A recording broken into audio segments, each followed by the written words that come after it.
Hi, everyone, and welcome to today's LinkedIn Live session, Next Gen Cash Management, Virtual Accounts, AI, and the Future of Treasury, brought to you in partnership with Infosys Finacle and the Global Treasurer. I'm Marina Muka, your moderator for the hour, and whether you're here as a Treasury pro, a tech enthusiast, or just someone trying to make sense of today's shifting financial currents, you are in the right place. But let's be honest, Treasury is no longer just about plugging numbers into a spreadsheet and waiting for the month-end close. With economic uncertainty, regulatory pressure, and digital transformation all accelerating, cash management has become a strategic battleground. And today we're diving into the smart tools and sharp thinking that are shaping that battlefield, from virtual accounts to real-time liquidity, automation, and AI-powered forecasting. Before we jump in, a quick hello to our speakers. You'll get to hear much more from them shortly, but let's briefly introduce them. With us today is Justin Salisbury, Product Manager at Infosys Finacle, Fleur Mewis, a liquidity product expert at Societe Generale Corporate and Investment Banking, and Naresh Agarwal, Associate Director at the Association of Corporate Treasurers. Thank you all for being here today. Let's go around our small virtual room and for some brief introductions. Justin, if you want to start. Sure, thanks, Marina. My name's Justin Salisbury. As you mentioned, I'm the product manager at Infosys Finacle. I cover the liquidity and virtual account solutions. I've been with Finacle for about 5 years now, so very involved in understanding the customer needs, the market expectations for virtual accounts. Very pleased to be on the panel today and also get insights from the rest of the panel. Thanks, Justin. We're very happy to have you here. Fleur? Thank you, Marina, for inviting me. My name is Fleur Mewis, indeed. I'm working for Societe Generale for the past 7 years as liquidity product management and liquidity product advisory. So speaking with clients in particular on how to increase visibility and optimization and control over liquidity, working on virtual accounts, cash pooling solutions, account management, etc., short-term investments, and I'm very happy and excited to be here today. Yeah, we are very excited too, Fleur. Thank you. Naresh? Great. So I'm one of the 3 associate directors in the policy and technical team of the ACT. We're a membership body with about 5,500 students and members focused around the UK and the Europe. And in my role, I focus around cash and payments. I co-chaired our annual cash management conference. And prior to the ACT, I've spent probably 30 years working in industry, including 9 years PwC, leading cash and payments for the UK firm. And it's great to be on such a distinguished panel. Thank you, Naresh. We're very happy to have you. Thank you all. For our session today, I'll be guiding us through a series of key topics, from how banks are reshaping their strategies to the rise of virtual accounts to real-world application in AI and Treasury. Each speaker, of course, will bring their own angle, and we've left some space for a few audience questions at the end. Hopefully we'll get to hear from you as well. But in the meantime, feel free to like, comment, and throw your thoughts in the chat as we go. But let's get into it. Let's kick off with the big picture. Fleur, for question for you. From your position at Societe Generale, how are banks rethinking cash management right now? What's changing and what's driving it? I think cash management is more than ever the lifeline for corporates, and we are making sure that we can deliver the products and processes to help corporates to manage this in the best way possible. So we continue to build on delivering value-added products, being it virtual accounts that we are speaking about, being it complying to regulatory demands, but also preparing the world and the environment for real-time treasury is something that we are doing on a continuous basis. it's a business of making large investments because it's all very tech driven. So we need to make sure that we invest on a continuous basis to make sure that we can deliver the products and solutions to our clients. Thank you, Floor. Naresh, from the corporate side, are treasurers feeling aligned with this changing, or are they still playing catch up? I think they're doing both. So I think that there's always more that treasurers can do to improve cash management in their businesses. But businesses aren't static either, so they're constantly changing, evolving, and moving around. And if anything, I think somebody said the new administration in the US is 100 days since it took over. And it's very clear there's a lot of changes going on in businesses responding to quite a lot of changes going on in the business world. And I think the pressure on treasurers, when I thought they'd had a lot of pressure during COVID and during cost of living crisis, when I speak to treasurers today, the one thing I think the two things that really categorize what's going on for them is the uncertainty and the fact they need to be agile. So in the way in which the businesses need to respond quickly to changes as they manifest themselves, the C-suite are looking for treasurers to make sure they have the right tools available to tell them things like Floor's mentioned, where's the cash? Is it in the right place? Is it in the right currency? And we have to route things via India. Do we have the ability to do that? So there's a lot of change happening and likely to change in the future. And I think if ever is a time where treasurers need to step up to the plate and really demonstrate to the C-suite the skills and capabilities that we as a profession try and encourage, and people like Justin and Floor try and create the expertise, it's ever more important for treasurers to understand what is going on in their business, to make sure we lean into the experts. So I think we are playing catch up because the world is moving very fast, and there are plenty of opportunities for us to add value and support the businesses to grow. Thank you, Naresh. Now, zooming into virtual accounts, Justin, can you give us the lowdown on what they actually do and why businesses are turning to them over traditional models? Yeah, sure. I mean, there's quite a lot to, I think, unravel in that question. So I'm hoping the audience understand virtual accounts and some of the, I guess, high-level benefits that people generally talk about. Things that, the fact that you can maybe minimize your real accounts, be able to mimic your organizational structure by creating virtual accounts, similar to the way that the organization is structured.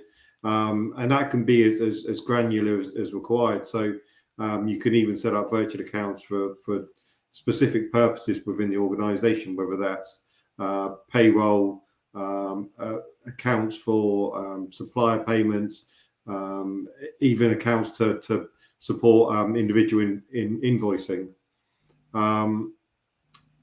But some of the more important benefits that corporate treasurer is seeing, particularly around, I guess, managing financial controls, etc., would be things like they're able to get more transparency because they can set up virtual accounts at such a granular level.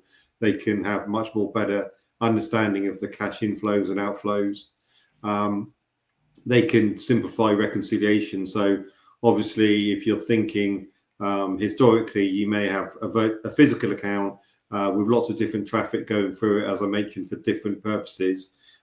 They can now create virtual accounts to support each individual purpose. Now, obviously, the physical account actually holds the money, but this makes the reconciliation process a lot easier. I think some of the more important things we're seeing maybe over the last year or so, now we're seeing things like API integration is things like real-time visibility of cash flows.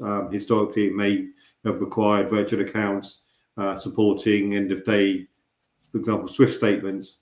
We can now get APIs to provide real-time views of the of those virtual account positions, which obviously gives the corporate treasurer a lot more ability to make timely decisions. And then I guess the other part, there's other areas we could talk about, but the other important area I think at the moment is around security. There's still a lot of discussion around obviously AML, KYC, etc., fraud detection, risk management measures.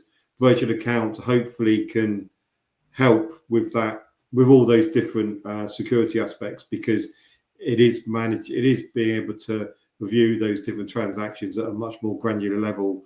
The corporates and the banks themselves should be able to have a better understanding of what those transactions relate to. Thank you, Justin. Flor, and Justin touched on this point, but from your vantage point, how are corporates using virtual accounts to unlock better liquidity control, especially in complex structures? Yeah, the big advantage in that sense for virtual accounts is that by its setup and by its nature, that liquidity is immediately and automatically centralized on the real account, and therefore you do not have to wait until end of day processes or end of day cash pooling mechanisms in order to upstream or downstream your liquidity, to make sure that all the participating entities are set to zero. So you immediately have the full view and the full amount available for making investments or paying down debt or doing an FX transaction for that matter, at the level where you want to be in control in case you have a multi-entity structure underneath with your virtual account setup. So that brings a lot of added value to corporates in managing their liquidity management compared to the traditional basic setup, which has been around for ages and still fits a lot of things, because virtual accounts can do a lot, but if you're operating out of a number of countries and you still need to have real accounts in those countries, you may still want to bring it all to one central place. So it will be a combination of virtual accounts within the country and then maybe moving balances from another country towards that virtual account or towards that header of that virtual account. But it helps in getting a bigger and better visibility of where your cash is at. As we mentioned in the beginning, giving this unprecedented time, you want to know, hey, where's my money? Yeah, exactly. I think, Marina, if I could jump in, I think one of the things that treasurers are very mindful of is how much time and effort, how much time they have available to them to do their work. And I think one of the benefits that Floor's mentioned around the value of virtual bank accounts is taking away some of the manual effort required for daily cash management. And I think the more that we can do as product providers, solution providers for the banks to try and make life easy for treasurers, it's only going to be better for treasurers. Yeah. Very right. Now, digging a bit deeper into virtual account management, Justin, how is virtual account management helping centralize treasury? And more importantly, why does that centralization matter in practice? Yeah, sure. So I guess when we talk about centralizing treasury operations, we can also use terminology in-house banks, IHBs. Now, I think what's obviously of great importance for the treasury is to be able to get their, be able to see the whole position across their business. They want to be able to see, have a single view, so they can monitor all their cash positions, and that can be across subsidiaries, departments, even geographies potentially. So obviously, virtual accounts can help enable that. I think as we go through this discussion, it's going to come up time and time again that virtual account isn't just this kind of silver bullet that replaces everything. It's complementing a lot of other different solutions that corporate treasurers use. But yes, virtual accounts will definitely improve the view of the cash positions. I mean, I guess an example, by being able to see their cash positions in more of a real-time situation, they should be able to get better understanding of their borrowing needs, how they can optimize their holdings, or even possibly how can they better allocate their funds, and even excess cash. How can they strategically use that excess cash to get better returns than if it was kind of laying idle on the bank's balance sheet. I mean, again, we sort of touched on it a bit, but one of the most important things is simplification of accounts, few accounts required, physical accounts, that is. I suppose another area probably important, particularly if you think around the question that you asked about in-house banking, is the actual self-service capabilities. A lot of the virtual account solutions provide self-service capabilities through the bank's portal, but obviously the bank can also expose their APIs to directly to the corporate or to a TMS system, where the bank can then get that consolidated view across banks, and they can continue to provide or enable their self-service capabilities, like opening accounts, which is a lot quicker than if you want to open a physical account. They can open hundreds of accounts, they can close accounts, they can change structures as needed. I guess another area is probably important is around scale. So the virtual account solutions are designed to enable corporates to, as I mentioned, build these structures with ease and to scale. Some corporates are actually, or some lines of business, or actually using virtual accounts in their millions, so they need to be able to dynamically open and close virtual accounts. And then I guess there's a couple of other areas that we could sort of think about from the payment perspective. So managing internal and external payments. Internally, there's no need to pay those transaction fees across physical accounts. The corporate treasurer can manage those all within the virtual account structure. And then from an external sort of payments, the corporate treasurer can manage, for example, a payment factory. So, batch process payments at the end of the day between their suppliers and payers, etc. So they can minimize the number of transactions that need to take place. So there are quite a few benefits, I think, from a corporate treasurer's perspective for virtual accounts. Thank you, Justin. I'm keeping what you said, that virtual accounts are not silver bullets. Naresh, what are you hearing from ACT members who are rolling this out? What's working and what's worth watching out for? I'm going to pick on some of the things Justin's already elaborated on. So that centralization story that Justin's articulated, I think is really, really quite important to draw attention to for a couple of reasons. One is, I think when I started out, I started out 35 years ago, but probably up until the last decade, centralization concepts were really, I think, only intended for large organizations.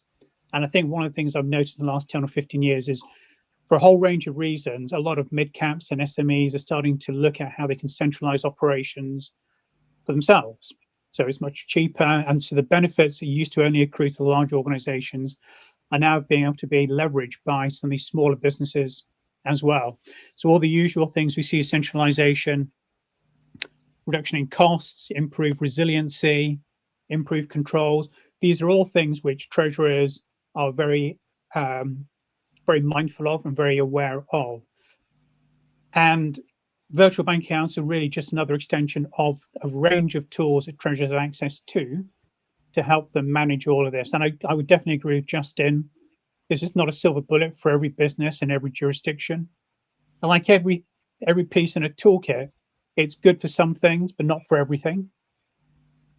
And it's really the challenge for treasurers to understand what the benefits are of a VBA and which bits of the business it's suitable for. Because there may well be businesses where it really adds very little value and it's really quite a lot of effort to implement. So I think the first thing I would say is there are genuinely practical benefits from implementing some sort of virtual account structure. As Justin has said, and as I said at the beginning, the pressure on Treasury teams to provide things like cash visibility, cash forecasting, contingency planning, scenario planning. These are all much easier to do when you have a virtual bank account structure. It's not impossible to do if you don't, but it is much easier to do if you only have one central source of truth. You don't have anyone trying to cut and paste data from a CSV file. It's all there, very easy. Even CFOs can actually just open a portal and see how much money is in their virtual bank accounts. It's very simple and straightforward. And that's really the simplicity which we all crave for. So I think that there are real benefits for these virtual accounts. And I think one of the things I keep saying to our members at our various conferences is the way in which these can now be applied has changed. If you thought they weren't useful for your business, or you thought they only worked in a particular way 10 or 15 years ago, that does not mean they're not right for your business today, because the challenges and pressures on Treasury teams with fewer people and more complex business requirements is only going to get more bigger, and it's only going to get worse, that mismatch between resources and requirements. So making sure we have the right tools and the right partners is really critical to make sure we can deliver what the C-suite want, which is insight and actionable decisions. That's very true, Naresh. And I've picked up a few keywords that you all three mentioned related to virtual accounts: liquidity, visibility, control. Flor, for you, how are virtual accounts helping corporates connect those dots in real time across multiple banks? Yeah, and I'm just smiling and nodding all the time that Naresh and Justin were talking, because exactly these are the topics that I'm also discussing with my clients or prospects about these solutions, and specifically virtual accounts as well managed by Naresh are not for all corporates, but I think the thought process around centralization or an in-house bank and who is responsible for managing the cash of an organization are elements that even if you're not going down that route, that you should think of in every step that you're taking in the organization, and like, who's owning the cash, where is my cash, and what can we do in order to optimize the cash. So that is something which is and will remain very, very important. And of course, we all know that corporates are not working with one bank only. That would be ideal for the banks, and in some cases it does happen. But if they're part of because of the footprint, or because of historical reasons, or because of the agreements that have been made in the past, the banks are working, or clients are working with multiple banks, and therefore it is important to be able to get data from these banks, and that can be in an easy way done because of the fact that you're using virtual accounts and you have only the real account to a certain extent to manage from a management perspective. But then of course you would still require preferably real-time data on those real accounts from the various banks to be able to manage the various positions that you have with all of these banks. Unfortunately, or fortunately, there is no one solution that fits all. So one virtual account for all across all banks. Yeah,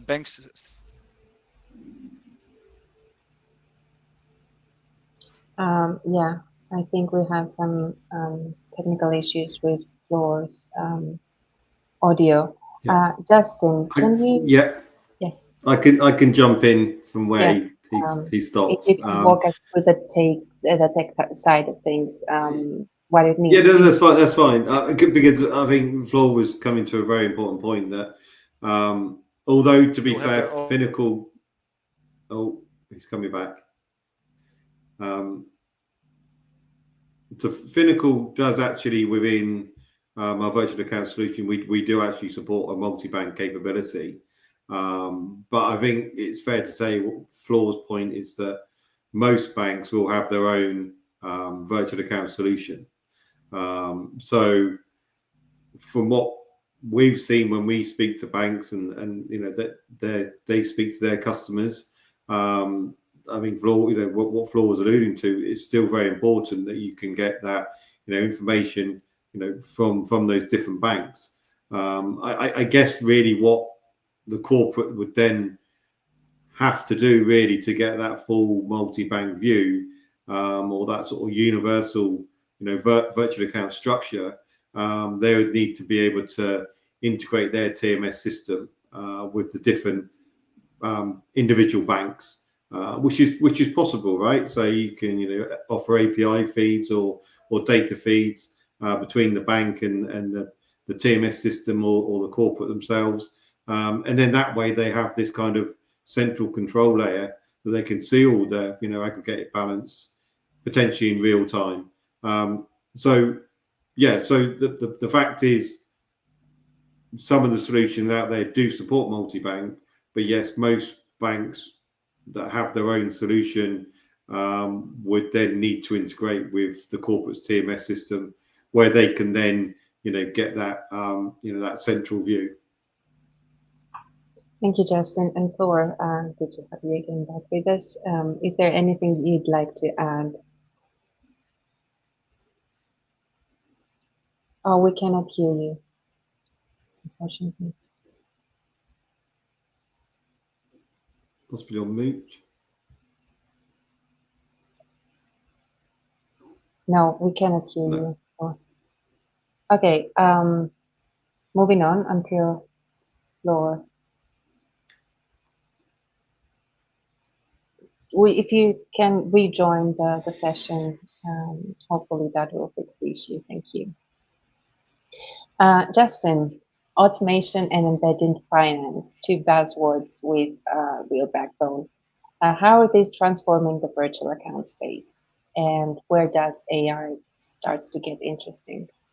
Sure, and I think a lot of these responses there may be some overlap, but I think if I try and break it down into two parts, let's talk about the automation, and then we can maybe talk a bit about the AI.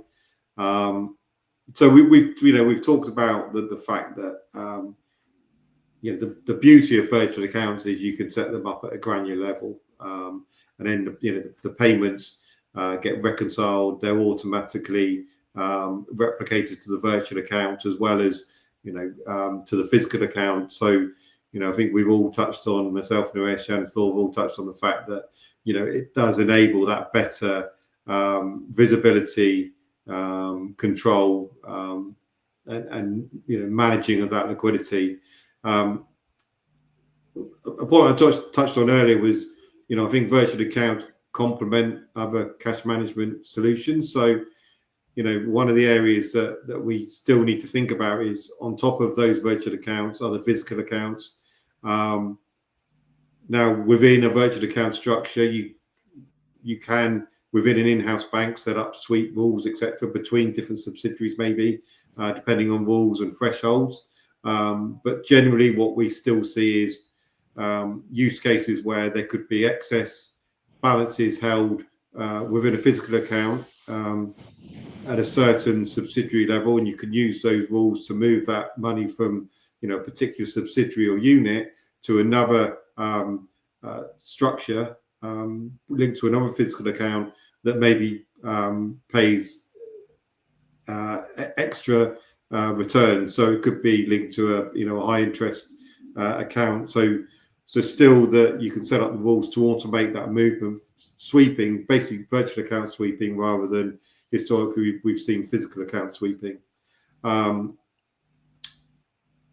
We still see products like notional pooling or interest enhancement techniques where you still need to aggregate the physical accounts, and then you can provide enhanced returns to the group structure at physical account level, but those returns can then be filtered down to the individual virtual accounts based on their contributions. So there's some areas that we're seeing around the automation. Some of the interesting places, I think, around the AI space, and we see them generally. I think it's evolved from what we've seen in the physical account space, and it's starting to move across to the virtual account space. So things like being able to provide AI or machine learning cash flow forecasting at virtual account levels, not just at physical account levels, so corporates can better understand their cash flows at a virtual account level. We've seen things like, we talked again, earlier about, the improvements in payment around detecting anomalies or fraud at physical account level. Those same things can still be applied at a virtual account level as well. And also things like maybe more thought leadership really at the moment is things like automating liquidity structures. So AI can, kind of analyze the way the structures are created. That could be physical as well as virtual, and possibly recommend adjustments based on cash flows, etc.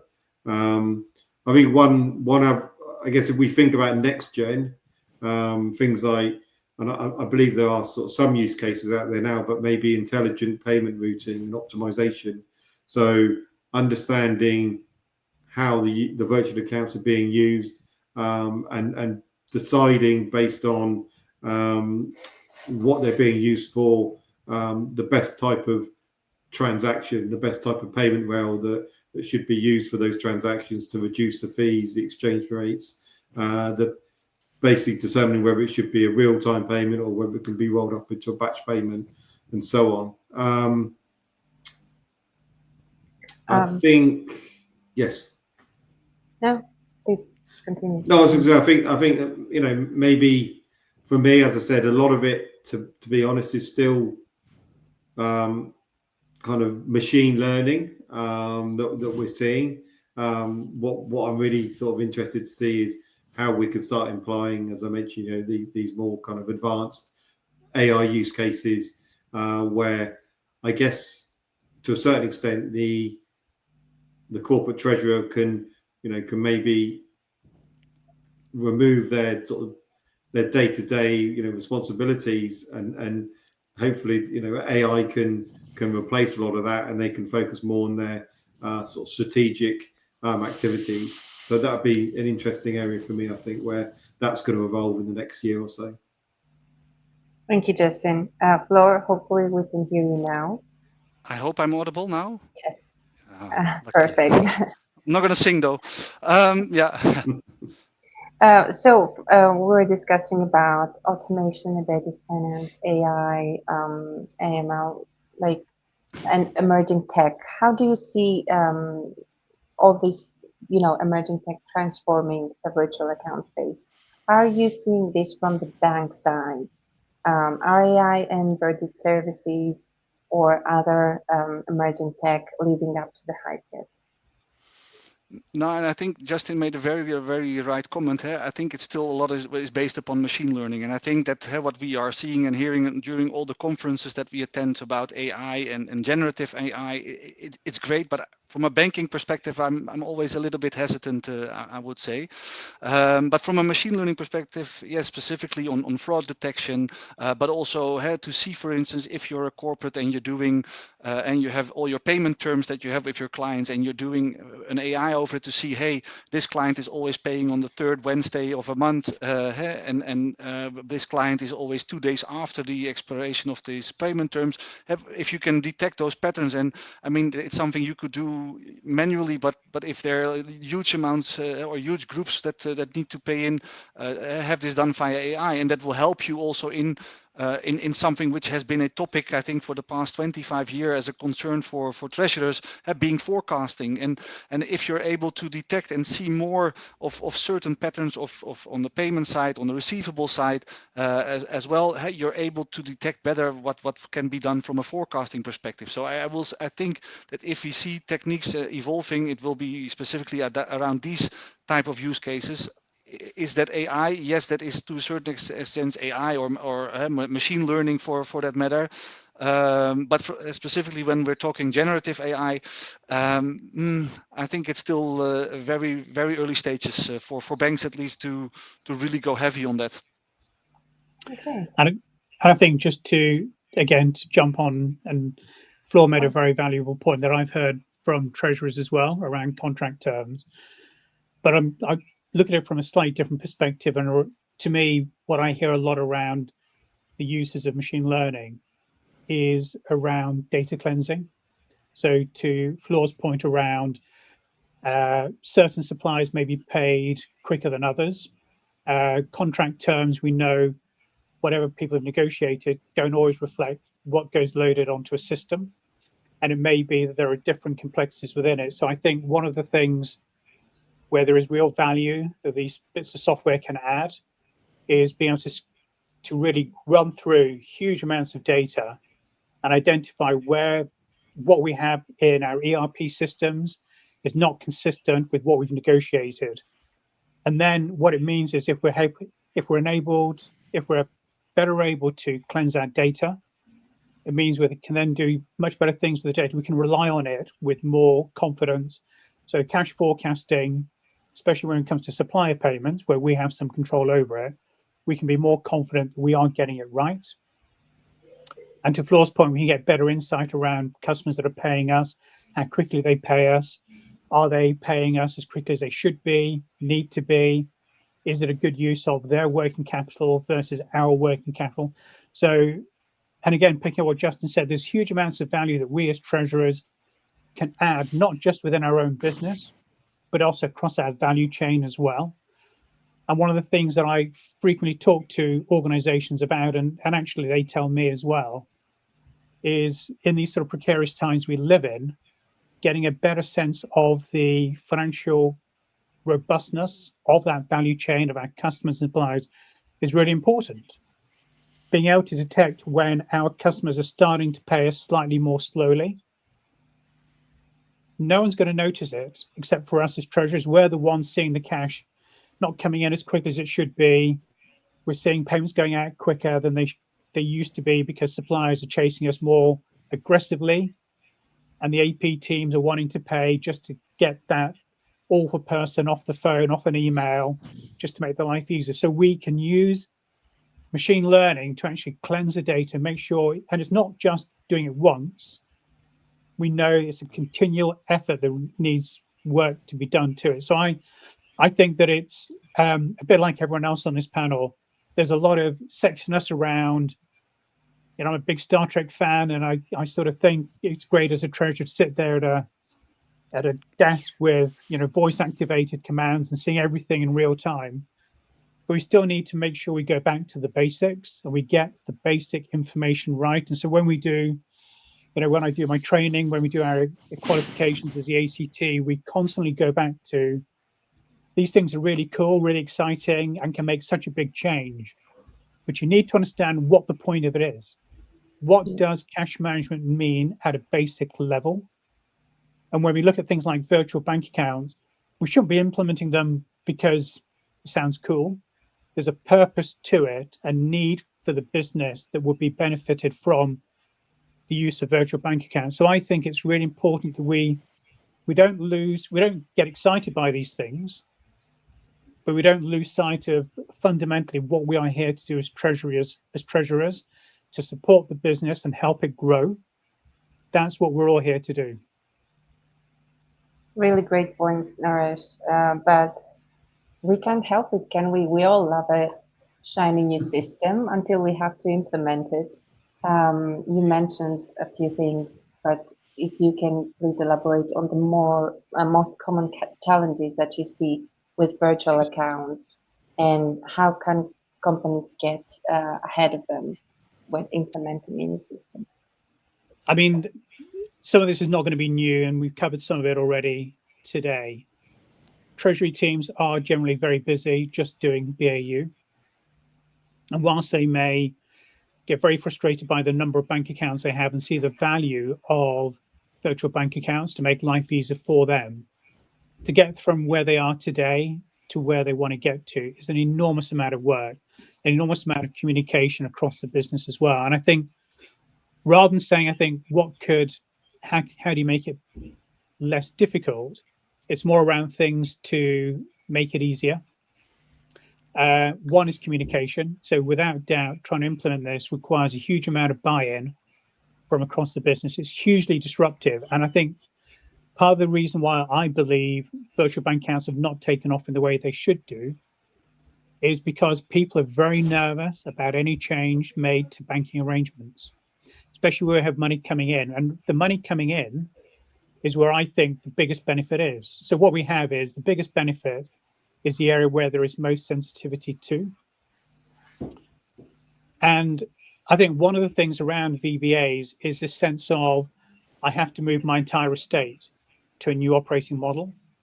And I think that's the fundamental flaw that a lot of people have. And I really think that, like a lot of things that go on in Treasury teams, I'm a big fan of encouraging people to experiment in small pilots and proof of concept, small bits of the business, a small area where it's very controllable. You know the customers, you can speak to them, you can say, we are changing our bank account details. This is what it means, that one-to-one, helping them understand what you're doing, taking them on that journey, and then demonstrating success within the business of doing that, and then slowly migrating it. A big bang approach, I would put money will fail because there are too many expectations of it delivering whatever goals you're trying to achieve. So I would say the key thing is, first of all, communicating effectively with internal stakeholders, making sure you do a small scale project before you start to expand it. Definitely lean on experts. This is not very often, I'm an ex-treasurer, I think I'm an expert, I've done it once before, I can do these things. The reality is when you get into the detail, you need to lean on experts, and trying to resource these things with internal resources, again, I don't think is very helpful. The banks, people like Justin, consulting firms, all have experts who are able to lead us to make sure we have an appropriate project plan. We've thought of most of the things that we need to think about. So I think it's a combination of leaning on experts, making sure we communicate and keeping it small, and not underestimating the impact. One of the other things I sort of feel we always need to say is tax and accounting implications. Do not lose sight of them, because it's great if you put in place a highly functional and automated VBA system, but if it falls foul of definition of cash and cash equivalents, I don't want to be the one who goes to the CFO and says to her, we've centralized all the cash, we've got it all humming, I've got rid of 2 FTEs, but the bloody auditors will not accept the treatment of cash and cash equivalents because I know what's going to happen next. I'm walking out the door. So it's really important to make sure we think more broadly around what we're doing and the tax and accounting implications as well. I'll stop there, but I'm sure there's plenty more. Thank you, Naresh. Justin, Naresh mentioned the experts and the tech providers or advisors that can help with implementation. How can they step up here? What are the must-haves for a smooth rollout? Yeah, and I guess I come from it from a slightly different perspective because as a technology vendor, we supply solutions to banks directly. We don't supply the solutions to the corporate customer. But that doesn't mean, obviously, we work very closely with the banks to ensure that they can also provide these solutions to their end customers. So obviously, the first thing we need to overcome is that we need to make sure that our architecture is API ready, it's modular. So not only can we integrate rapidly with the bank themselves, the different touch points with minimal disruption, we need to ensure that really touched on embedded finance. We need to ensure that our APIs are a standard compliant, that they can be exposed to TMS systems or to other third parties, so they can embed those services into their solutions to provide to their end customers, like embedded finance, lending, embedded finance, insurance, etc. I mean, the other part, sort of leading on from that, is as a provider of virtual account solution to banks, we not only have the self-service portal that the banks can use and share with their customers for the more I guess, or the less complicated customers, the small to medium-sized businesses, as Naresh sort of alluded to, depending on their appetite for having virtual accounts. But we also, as I mentioned, we can provide the same APIs, expose them directly, or the bank can expose those directly to the different corporate customers, TMS systems, or third parties. I suppose the point I'm making around the partnership with us and the banks is we need to ensure that, as I mentioned, our APIs, our connectors are available and kept up to industry standards, so they can continue to be available to their customers and the different fintech third parties. And then finally, that point, we need to continue to collaborate with the banks. So even post implementation, we need to support them around customization, our product roadmap, ensuring that we meet the needs of our customers as well as the market. We ensure we have kind of that regulatory alignment. Virtual accounts is still a bit of a grey area. Naresh kind of alluded to it. A lot of people kind of hesitate and are unclear what the actual regulations are around virtual accounts, particularly around the KYC, the AML. Is it really an account? Does it really hold balances? And then just the whole kind of product evolution. As the corporates grow, as the banks grow, we as a solution provider need to grow with them. Thank you, Justin. And you kind of led us to everyone's favorite topic, compliance, or maybe not. But Naresh, on to you. With evolving regulations and open banking on the rise, what should treasurers keep front of mind? Well, I think what treasurers keep front of mind is how annoying and frustrating and time consuming, and why can't we have just one simple system from the likes of Floor to make life easy for us, rather than his bank's view and another bank's view and another bank's view. So it is definitely something which is front of mind for a lot of treasurers. Huge consumption of time and effort that they don't really value. They don't see the value of the investment. So with virtual bank accounts, where we can simplify a lot of the AML and KYC, if we work with a bank that has simplified KYC and AML for the participants within the VBA, it's a real boon for them. And the ability to open and close bank accounts at the flick of a switch, the sort of self-service that Justin and Flora mentioned earlier, that again is a real boon, not having to fill in a form, contact the bank, wait for requests of data, etc. These are all things which make VBAs really attractive where they're in place. And I think the world is definitely becoming more complex around things like KYC and AML, and the requirements currently have only got worse, and I think they're only going to continue to get more stringent and worse as well.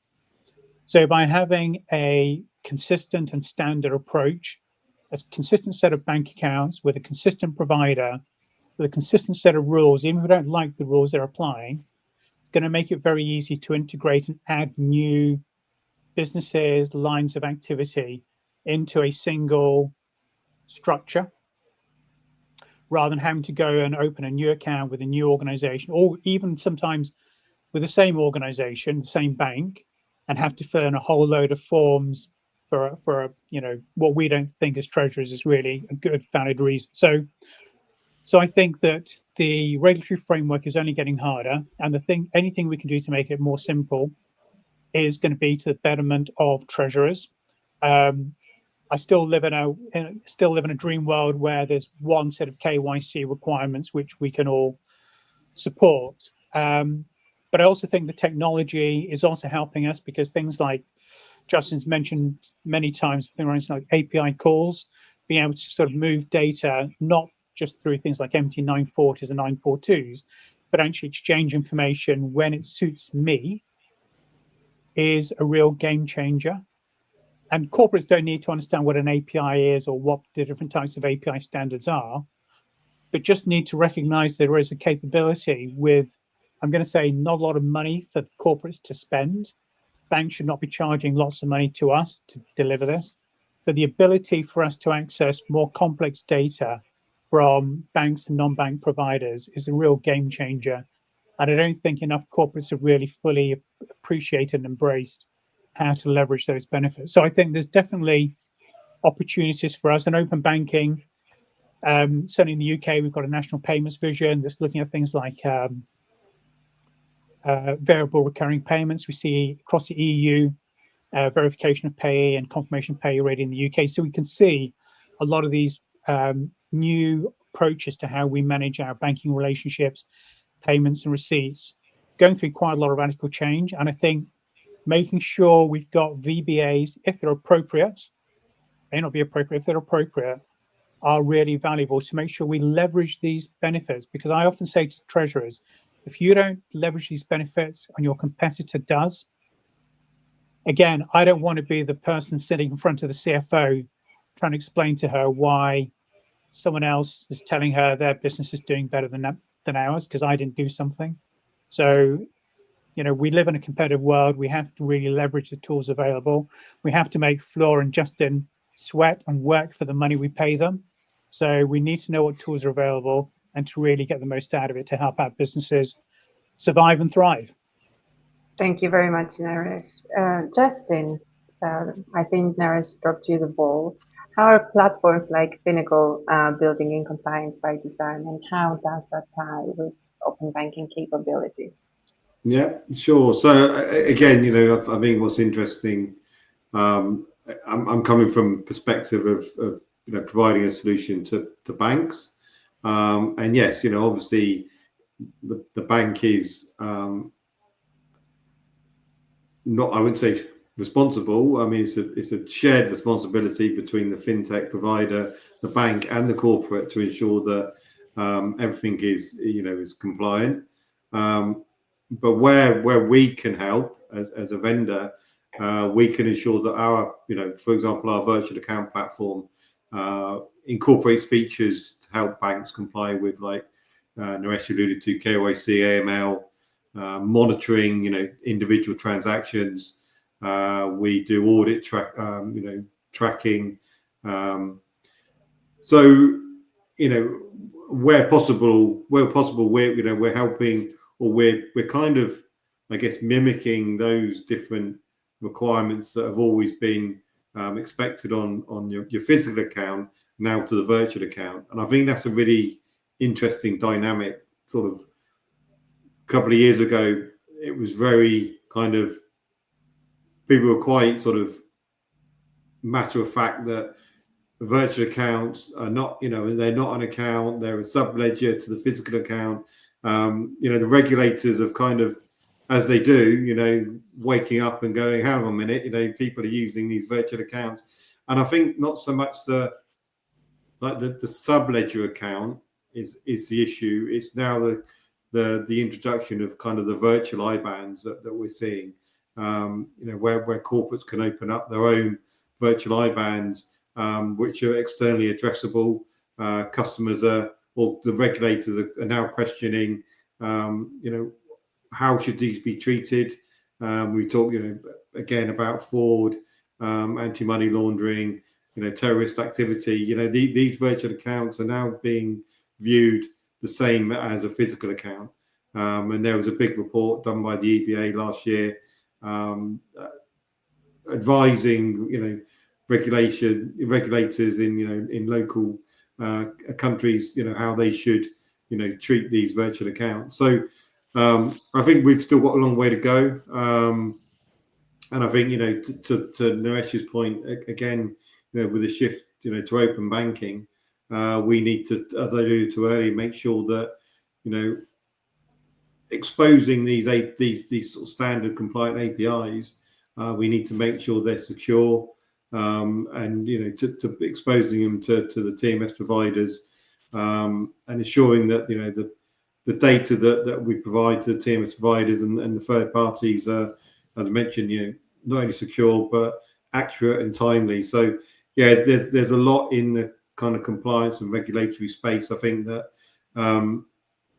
or still to come, I think, in the next few years, particularly around the use of virtual accounts and virtual IBANs. Thank you, Justin. And I see that we have less than 5 minutes, and I really like to hear from Naresh and Thor bringing this into a close very, very quick. So we have time for maybe 1 or 2 questions from the audience. Floor, what advice would you give CFOs and treasurers looking to build a more resilient cash strategy around virtual accounts? Yeah, I think before turning towards banks or other providers, make sure that you look internally on what does my organization look like? Are we suited for moving towards something like virtual accounts? Quantify or write down your blue sky vision on how you would see in an ideal world your organization, but also quantify both measurable as well as in maybe unmeasurable items, what you would want to get out of it and how you would achieve this. And then make sure that you have the right team. And as Naresh mentioned before, not only from a tech or finance perspective, but also legal and tax and other entities from the group, that they are from the first point of liftoff are involved in such a program, to make sure that they all have the same eyes on the prize for that matter. And then look at the right provider and look what you want to achieve, and see what can be done for that matter. Make sure to reach out to parties who can help you and guide you, because you may have done this 20 years ago, but the world has changed, and there's a lot possible. Think of real time, think of the future, and make sure that you keep on revisiting why you're doing it, and make sure that you basically get buy-in from specifically the C-suite. Thanks very much, Flo. Naresh, rounding us out, what does future ready look like from the Association of Corporate Treasurers point of view? I mean, I would say sort of 2 or 3 things. First of all, go back to basics. First of all, have an open mind. Whatever you think VBAs, AI, any of these sort of things are, make sure you looked for it yourself. Do not rely on what other people have told you. Speak to the experts that you're surrounded by. Secondly, go back to basics. Continuous learning, doing qualifications like the ACT's qualifications in cash management. Attend conferences, listen to these sorts of webinars, start to think about what is going on, what other organizations are doing. And I would go back and I'd reinforce what Floor said. Think about what your organization needs and co-create with your experts what a future solution, a future state could and should look like. Because it won't necessarily be a product that Justin has created. It may be an adaptation of various things that Justin has been looking at, Floor's been working with corporates on. So you've got to make sure it's relevant and right for your business. And I'll stop there. Thanks very much, Naresh. Real quick now, I see we have so many questions. Have you seen or implemented cases combining virtual accounts with AI? What are the top 2 or 3 features that differentiate virtual accounts among banks? Quick comment. I mean, I just kind of recap on what I mentioned earlier around AI. I think it's still, we're in the sort of machine learning phase. So for cash flow forecasting, providing insights and recommendations based on that virtual account, those cash flows at a virtual account level. Maybe pass over to Floor for the 2-3 features that differentiate amongst banks. No, yeah, depending what type is the offer. Is it purely a reference offer? Is it a full-fledged account type of structure? What are the capabilities in the various countries? What do you require as an organization?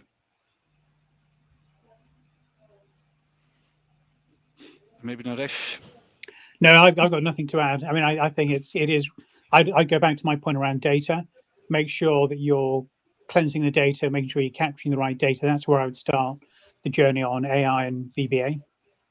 Thank you all very much. I'm really sorry, I don't think we have more time for questions from the audience, but please feel free to connect with our amazing speakers and I'm sure they'll be more than happy to answer all your questions. Again, thank you all for being here today. It was a pleasure having this conversation with you. Big thanks again to our brilliant speakers, Justin, Flor, Naresh, and thank you all for tuning in and engaging. Have a great Thank you very much. Thank you. Thanks very much.